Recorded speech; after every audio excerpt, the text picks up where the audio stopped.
I'm sorry, but James originally liked me. You're the one who took him away. So I'm just taking him back.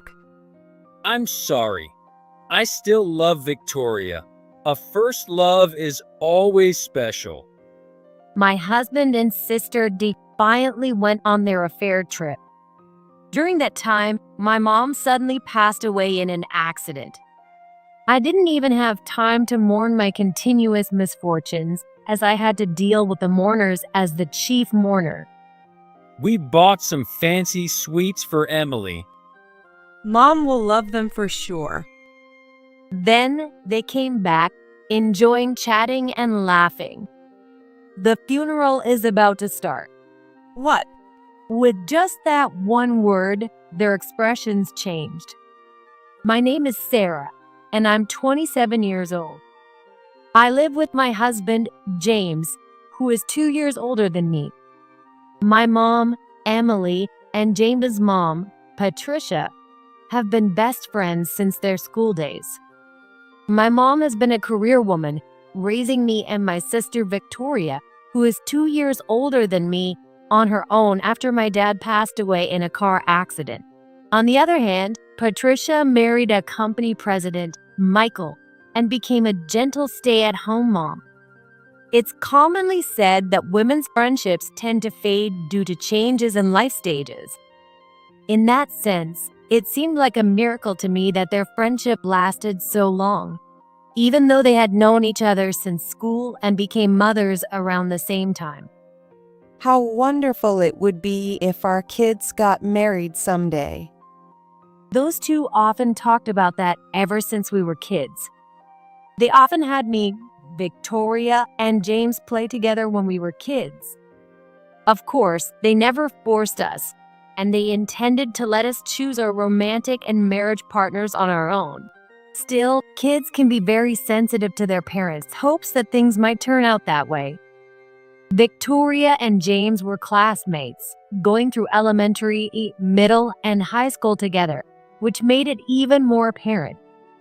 Moreover, Victoria was beautiful, had a great figure, and was an excellent student, admired by all boys. James also had feelings for Victoria. I hope James's love will come true. Patricia also supported the two of them. On the other hand, Victoria completely rebelled against their parents' expectations. Besides, James, who wasn't very attractive, wasn't on her radar, and she treated him coldly. Furthermore, Victoria had someone else she liked. Victoria's feelings for that boy eventually bore fruit, while James was rejected and heartbroken.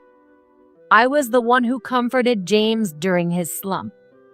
The truth is, I had always liked James, who had looked after me since we were little, and I was envious of Victoria. So, to say I didn't feel like I was getting a chance at that moment would be a lie. However, I genuinely wanted to cheer up my childhood friend. Anyway, that incident brought James and me closer together, and eventually, we fell in love and got married. My mom and Patricia cried tears of joy, blessing our marriage. Victoria also genuinely celebrated for us. At least at that time, it seemed that way. For several years after getting married, our married life was very happy. Marrying James, the son of a president and a strong candidate for the next president, made all my friends envy me. Since I had known Patricia since my childhood, there was no trouble with my mother-in-law. Having a cute wife like you, Sarah, makes me want to work harder. James also started working harder and got promoted. I worked in the same company, in a different department, and my abilities were highly appreciated. On the other hand, Victoria didn't seem very happy. She had several boyfriends since then, but none of the relationships worked out, and her last boyfriend broke up with her harshly. Victoria must have been envious of my happiness, especially seeing me with James, who had once admired her. Sarah, you're so lucky. It's unfair that you're the only one who ended up happy. I was such a fool back then, even though I was a high school student. I didn't understand how important family background was at that time. If I could go back, I wouldn't have turned down James, the president's son. What a waste. Victoria often complained to me. Sarah, you must have known everything. You knew that catching James would secure your future. You're really something, aren't you? Whenever Victoria said that, I would reply, "That's not true. Back then, I genuinely liked James. Even so, I thought we were close sisters. But at some point, James started acting noticeably strange. His suspicious behavior made me suspect he was cheating, which made me feel disgusted with myself. I confided in Victoria about James's suspected infidelity. You're just imagining things.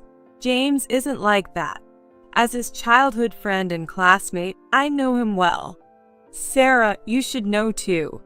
James loves only you. You have nothing to worry about. You need to trust him." Thank you, Victoria. I felt genuinely grateful for Victoria's strong encouragement, but now I feel bitter thinking about it. However, my doubts didn't go away, so I eventually hired a detective to investigate James's infidelity. The results were damning. Moreover, the affair was with an unexpected person. The person was my sister, Victoria. Finding out that I had been betrayed by both of them nearly made me collapse in shock. I immediately confronted them. At first, they pretended to be innocent, but when I presented the evidence, they quickly admitted to their affair. To make matters worse, James had promised to divorce me and marry Victoria. Victoria, why? You blessed our marriage. How could you do something like this? Taking your sister's husband, why would you do this? I protested tearfully to her, and instead of looking apologetic, she sniffed. "I'm sorry, but James originally liked me. You're the one who took him away. So I'm just taking him back. He was mine to begin with. Actually, it was thanks to me that you were able to be with James and be happy. You should be grateful, not resentful. It's time for you to return that happiness to me." No way, this can't be happening. You were the one who rejected James in the first place. And now you're doing this. James, how could you go after my sister Victoria? What were you thinking? I'm sorry, Sarah. I still love Victoria. It's true that I loved you too, but when Victoria approached me, I couldn't resist. I thought my long-held love was coming true. For a man, a first love is special. Women might not understand that since it's said they overwrite their feelings. I don't get it. I could never understand that. See? In the end, James has always loved me. You were just a second choice because you're my sister. You misunderstood, thinking you won his heart after he was heartbroken. I couldn't understand why. As the one betrayed by both James and Victoria, I had to hear such things. With great effort, I managed to say, "What do you think our mom and James's parents would say if they heard this?" Then they started laughing. It'll be fine. Our moms always wanted their kids to marry each other. So whether it's you or me marrying James, it doesn't matter. Our moms supported me and James from the start. Yeah, plus Victoria is prettier and smarter, making her more suitable as the president's wife. Our moms will be thrilled. What are you talking about? There was no way our moms would be happy about Victoria and James getting together now. But these two were too caught up in their own excitement to hear anything I said. Victoria was always smart and did well in school. Can having an affair really lower people's common sense? I thought it was pointless to say anything more. Goodbye, Sarah. We've planned a trip to Spain starting tomorrow. Yeah, I'm staying at Victoria's place tonight. We'll start talking about our divorce when I get back. With that, they left and didn't return. I cried all night. Moreover, misfortune seemed to come in waves. While I was agonizing over how to tell our moms about everything, my mom was seriously injured in a sudden car accident. I desperately tried to contact Victoria and James, but neither of them answered. They were probably blocking my calls to avoid being disturbed. You don't need to call those two. Patricia, who knew everything, tearfully stopped me, and I could only pray that my mom would recover. But my prayers went unanswered, and my mom passed away, joining my dad with me by her side. She was gone. I was more in shock than sadness, just completely numb. But there was no time to wallow in grief. With Victoria absent, I had to handle her funeral as the chief mourner. Perhaps it was for the best that Victoria wasn't there. I wouldn't let Victoria, of all people, be the one to see my mom off. I still tried to contact Victoria and James, but there was no response from them. I gave up trying to reach them and prioritized dealing with the funeral home and the attendees of the funeral. Naturally, Victoria and James were not present at the wake. Instead, James's parents, Michael and Patricia, were there, and Patricia cried the entire time. She kept apologizing to my mom and me through her tears. I'm so sorry. I'm so sorry, making you go through such double hardship, Sarah. I could only shake my head, holding back my tears. Many of my mom's colleagues from her company also came to the wake. As a career woman, my mom was well liked and respected by many people at her company. Everyone was deeply saddened by her death. Just before the funeral, while I was dealing with the mourners as the chief mourner, Victoria and James finally returned and showed up at my parents' house. Oh, Sarah, you're back at home too. We're back. Spain was amazing. We bought some fancy sweets for Emily. Mom will love them for sure. We need her and my parents to happily accept our remarriage. Their flashy clothes and carefree smiles, clearly showing they had just returned from a trip, irritated me deeply. What's wrong? You look really pale, Sarah. Well, I guess that's understandable. We brought you a souvenir, so cheer up. I'll treat you to coffee at the cafe near the station. Let's go now, okay? I answered Victoria's carefree tone with a low voice, feeling deeply irritated. I can't. The funeral is about to start. What? Funeral? Victoria and James still didn't seem to understand, looking puzzled. By the way, you're wearing mourning clothes. Did someone die? Could it be someone we know? It's Mom. What? The person who died is our mom. At those words, Victoria and James turned pale and dropped their souvenirs. No way, you're kidding, right? Mom was so healthy just the other day. Yeah, how could she be dead? It was a sudden car accident. I was with her at the end. The wake is already over. So many people came to cry for her. Is this real? Why didn't you tell me? Even if I took James from you, it's terrible not to inform me about Mom's death. Victoria's words made me snap. I tried to tell you. I called both you and James many times, but there was no response at all. That's because we did get a lot of calls, but we thought they were just complaints about the affair. We blocked your number to avoid being bothered by you. How can you say it's understandable? There must have been other ways to get in touch. Why didn't you let us know? I stopped her from doing so. Patricia appeared. Mom. Sure, I could have contacted you myself, but I didn't want you. a couple who betrayed your own sister to taint Emily's death. Emily also said she didn't want you to come. What? Mom said that? Victoria, you and James told all sorts of lies about me to Mom and Patricia, didn't you? That I was cheating, that I had a spending problem, and that's why we were getting divorced. That you were comforting James, who was suffering because of me, or something. You tried to make them think poorly of me to get them to approve your remarriage. You even claimed that you had always liked James but acted cold on purpose because you knew about my feelings for him. How shameless.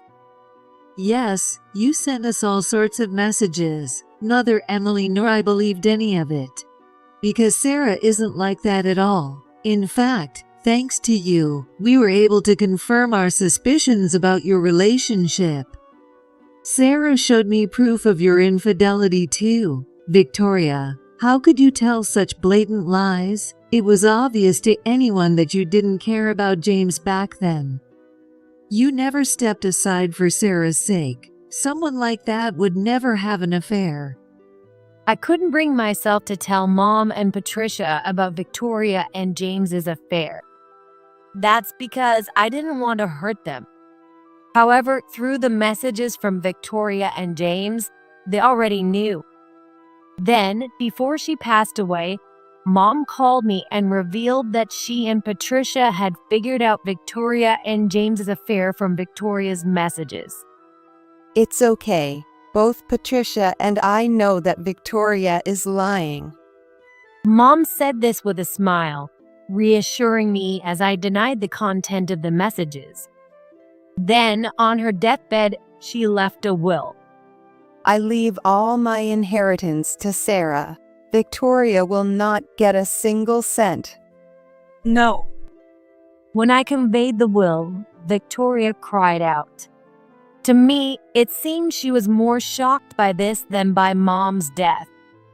Of course, as a mother, I wouldn't leave a cent to a daughter who takes her sister's husband and lies to ruin her reputation.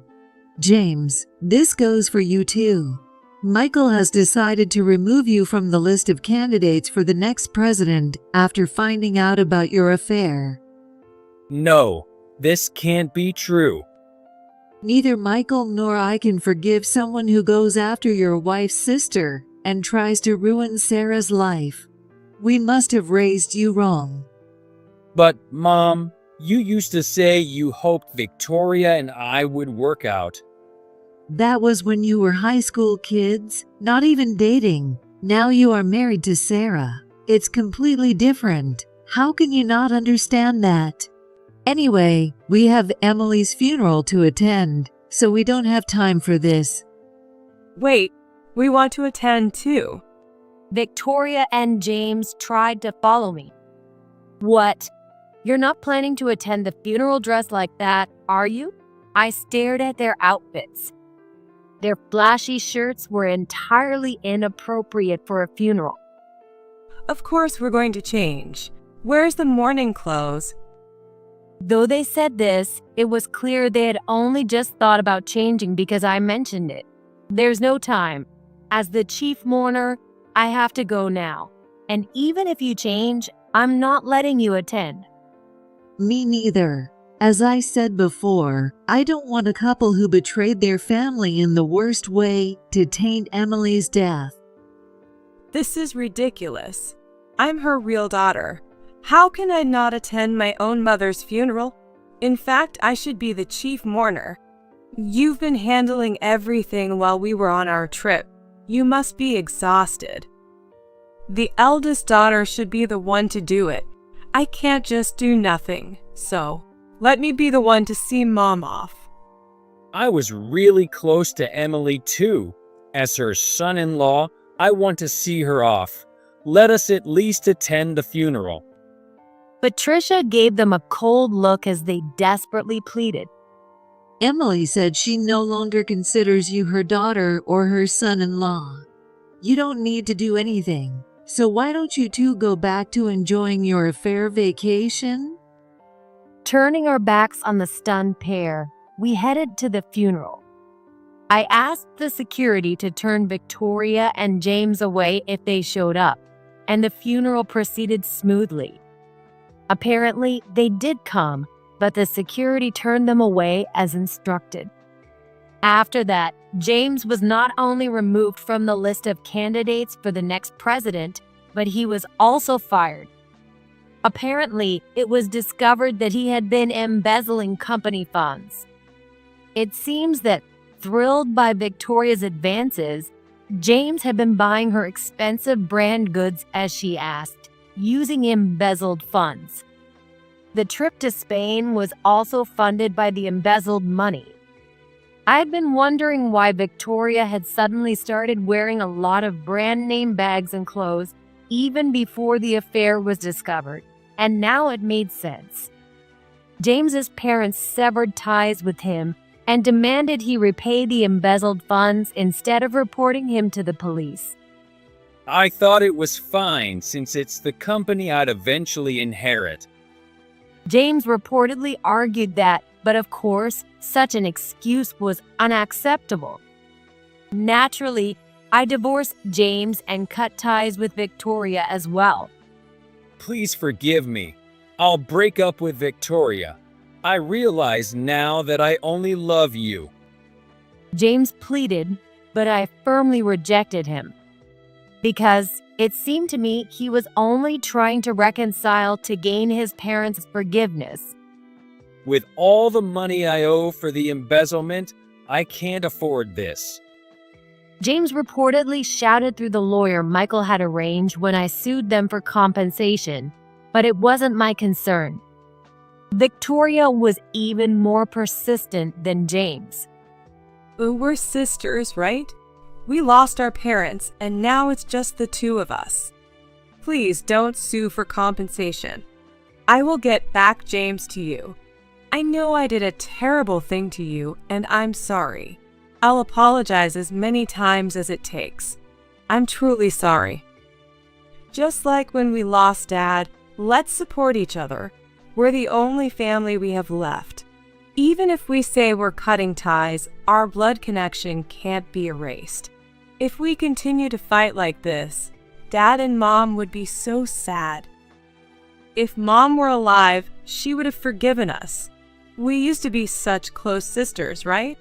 It's heartbreaking to be estranged over this. As your big sister, I just want to support you in your difficult times.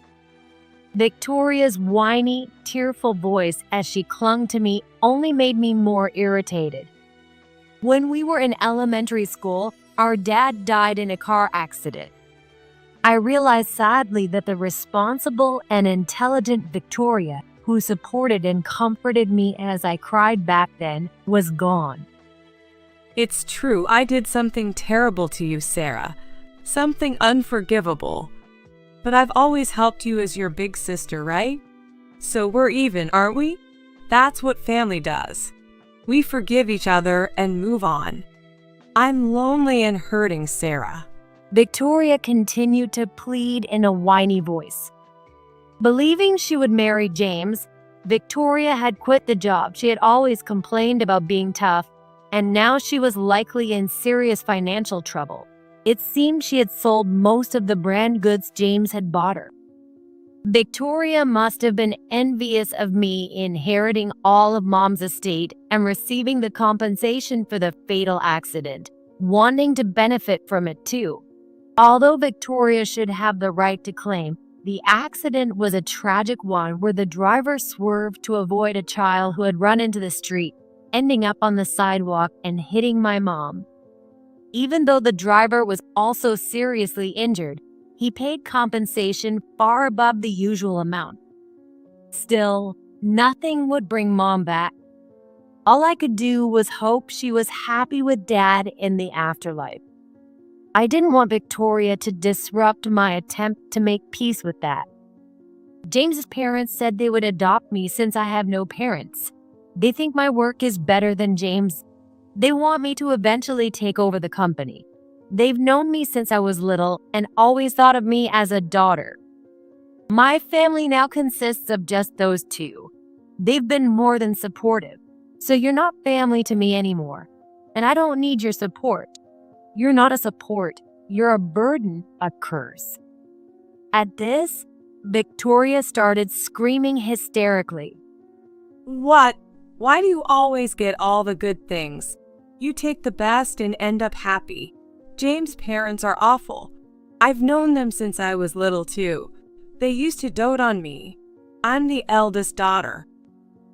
I'm grieving Mom's death too, but unlike you, no one is comforting me. Instead, everyone is blaming and pressuring me. It's not fair. Why? "Shut up. If you keep causing a scene in front of my house, I'll call the police. Why don't you ask James to comfort you?" When I coldly said this, Victoria muttered something under her breath, but eventually slunk away. Later, Victoria claimed Mom's death compensation and received more than the standard amount. But half of them disappeared into my compensation.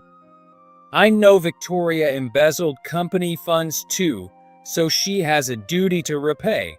I'll use this for the repayment.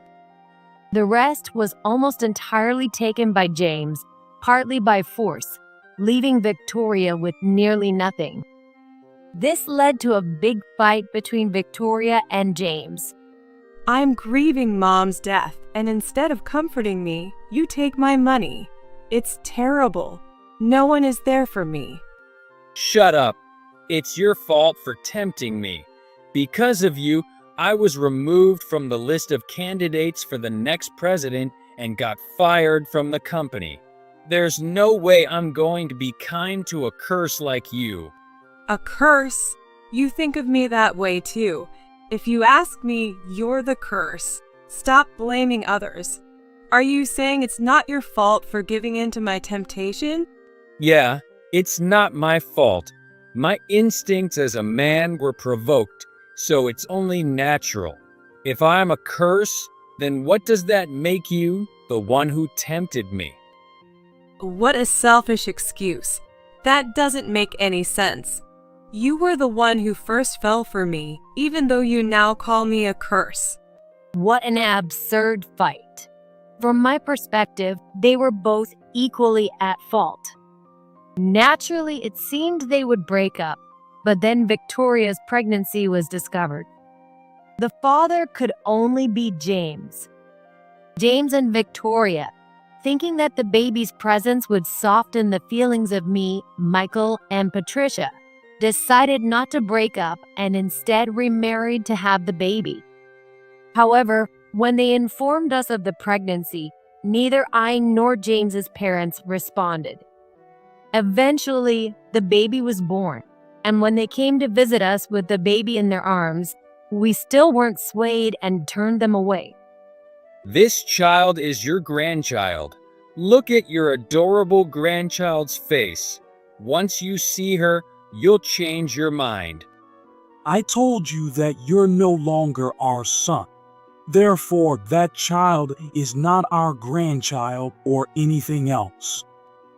Michael and Patricia said this as they turned them away. This child is your blood-related, adorable niece. Just look at her. Let's make up. Victoria pleaded, but I ignored her. This child is a girl, and she might be Mom's reincarnation. We could name her Emily after Mom. The moment Victoria tearfully said this, I saw red. Don't be ridiculous. I will never allow that. Mom would never come back to you too. I yelled, driving Victoria and James away. In the end, they gave up on reconciling with us and are raising the baby on their own. The child is innocent, so I hope she finds happiness somewhere far away. And I hope they work hard for her sake, to repay the kindness of Michael and Patricia, and to forget my sorrow. I threw myself even more into my work. As a result, my performance improved significantly, and I was promoted. It seems I inherited the blood of my career woman mom. Eventually, when Michael stepped down as the president, I became the female president. As the president, I improved the company's performance and expanded our business significantly. My management skills became a topic of discussion, and I was interviewed by a magazine which published the story. In the interview, I talked about how my ex-husband was once taken by my sister. Many people sent messages of support for my success as president despite that adversity. Later, I remarried the young president of a client company. He had pursued me enthusiastically.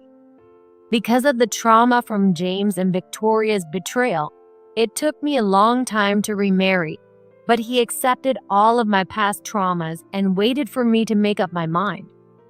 Michael and Patricia were genuinely happy about my remarriage. I'm sure my mom is also happy in heaven with my dad. My current husband is incomparable to James, being far more sincere and devoted. Soon, my company and my husband's company will merge, and we plan to manage it together as a couple. I hope my parents will continue to watch over us from heaven